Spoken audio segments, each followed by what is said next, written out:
And even if he were to get elected, his party is not going to come to power because they have hardly set up 10 candidates and 10% of the seats.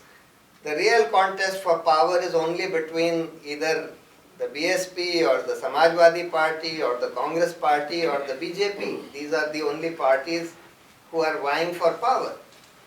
And they are precisely those parties which have access to a lot of money because they have been in power, they have all been corrupt and so on. And therefore, this is the first problem of representative democracy, that you cannot, that only corrupt parties with a lot of money are able to get elected to power. The second problem is that even if, assume that there was a party of committed, dedicated, selfless people, and even if it did come to power, and even if it did implement all their policies which they had proposed in their manifesto, even then you will have a situation where half the policies that will be implemented would not enjoy the support of the majority of the people. Because whatever group of people you have, if they come to some agreement about a set of policies on different things, on nuclear energy, on genetically modified foods, on water, on large dams or whatever,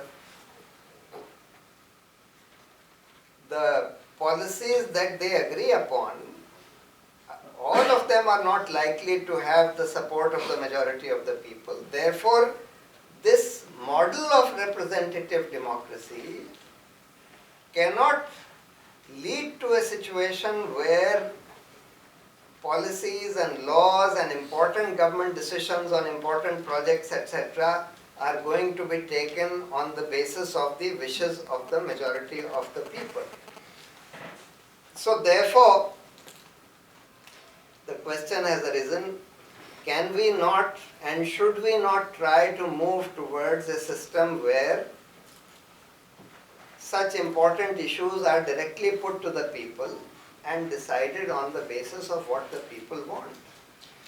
Now many people have said that no, this is not possible. How can you put every policy or every law or every major decision to the people? But today, because of technology, it has become possible to get people to vote even through the internet by biometric identification. You can identify the people and get them to vote through the internet, which can be done even if you were to have people voting on different issues on a monthly or even weekly basis. It can be done. On some weeks it may be some local issue, in some week there may be some state issue, on some week there may be a national issue. If it's a national issue, all the people in the country can vote on that. If it's a state issue, the people in the state will vote on it. If it's a local issue, the local people will vote on it.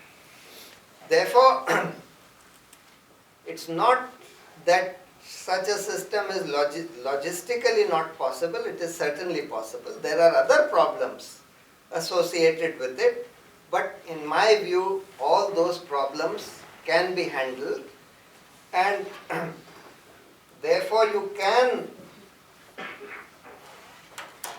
devise a system by which government can effectively be run by the wishes of the people. Today, in this kind of representative democracy, that is not happening, and that cannot happen. Whatever electoral reforms you might have, electoral reforms can only improve to some extent the method of selecting people through this process of elections, but it will eventually not lead to a situation where you will have government being run by the wishes of the people. Therefore, some problems that people have pointed out are, look, if you put together this kind of system, you may have a problem of majoritarianism, which means that in Gujarat they might have a referendum on whether all the Muslims should be expelled from Gujarat, and maybe the majority of the people there might vote for this. So therefore, minority rights will not be protected. But these are fundamental rights which are guaranteed by the Constitution. Therefore, you cannot have a referendum on a proposition which violates the Constitution. If some people file an initiative for a referendum of this kind, that let's expel all the Muslims from Gujarat, that proposition will be immediately ruled out as being unconstitutional, because minority rights are protected by the Constitution. So, all these problems can be addressed, sorted out. Many people have pointed out that there will be other problems, etc. But I think all those can be discussed and sorted out. And I think the time has come for us to really seriously discuss this issue of participatory democracy as to how to build in a system whereby citizens can directly participate in law making, policy making, etc. That's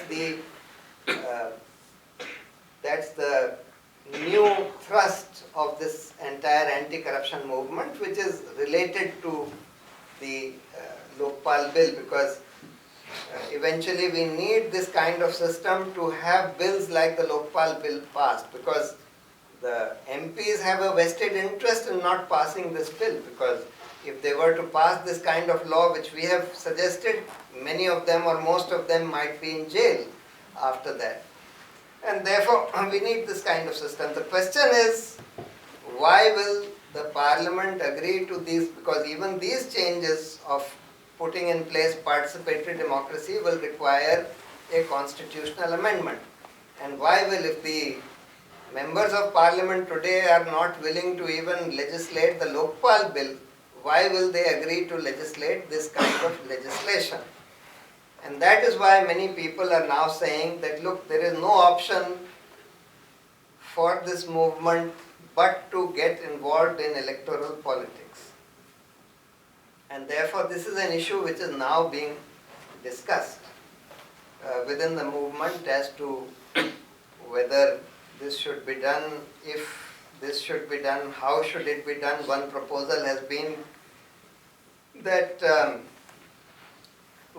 if we need to go into electoral politics, then it should be in a completely different way from the way in which regular political parties deal with this, because we are not an organization which has its views on all the major issues confronting the country. In fact, our philosophy is that all these major issues should be decided on the basis of the wishes of the people. They should be put to a referendum among the people. Even within our core committee, there are differences of opinion on many issues. Different individuals have different views on many issues, and we are not old enough to have arrived at a consensus on all kinds of issues. Therefore, one proposal has been that we should go into elections in 2014 with a very limited agenda, that we will put in place this kind of constitution amendment which will effectuate people's participation in decision making on important policies, laws, issues, etc. That we will effectuate this Lokpal bill, that we will legislate the Lokpal bill, we will effectuate judicial reforms, electoral reforms, administrative reforms, and police reforms. And that's it. We are not going to impose our views. We don't want to impose our views on the country on any of the major policy matters, because we feel that those should need to be decided by the people. This is one of the suggestions which has been made, which is now being thought about, discussed, and I suppose a decision would be made in the coming months as to what needs to be done. Thank you very much.